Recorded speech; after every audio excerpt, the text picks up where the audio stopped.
Friedrich Nietzsche, the influential German philosopher of the 19th century, is often associated with the idea of the death of God.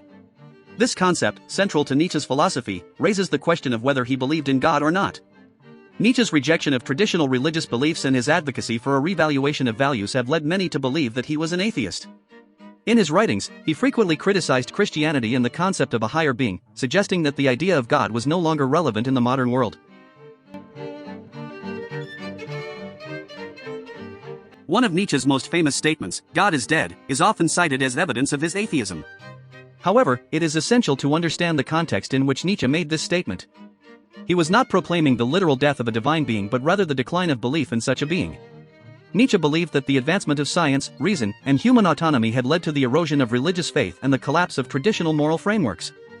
As a result, he argued that the concept of God had lost its significance in the modern world. Nietzsche's rejection of the existence of God is further evident in his critique of Christian morality. He viewed the Christian emphasis on humility, meekness, and self-denial as detrimental to human potential and creativity. Instead, Nietzsche championed the idea of self-overcoming and the pursuit of individual greatness. He believed that traditional religious values stifled human excellence and sought to liberate individuals from the constraints of religious dogma. This stance aligns with the atheistic perspective, as it undermines the authority of religious teachings and values.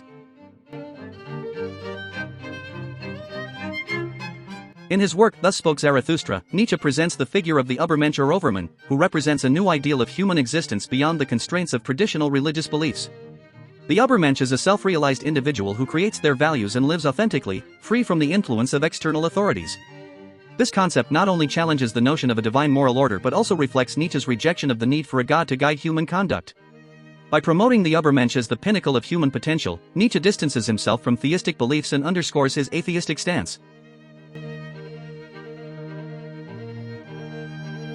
While Nietzsche's writings and philosophical arguments point to his atheistic position, it is essential to note that his views on God and religion are complex and multifaceted. Some scholars have interpreted Nietzsche's stance as more nuanced, suggesting that he may have rejected conventional religious concepts while embracing a more abstract or immanent understanding of the divine. This interpretation raises questions about the extent of Nietzsche's atheism and the potential for alternative interpretations of his ideas.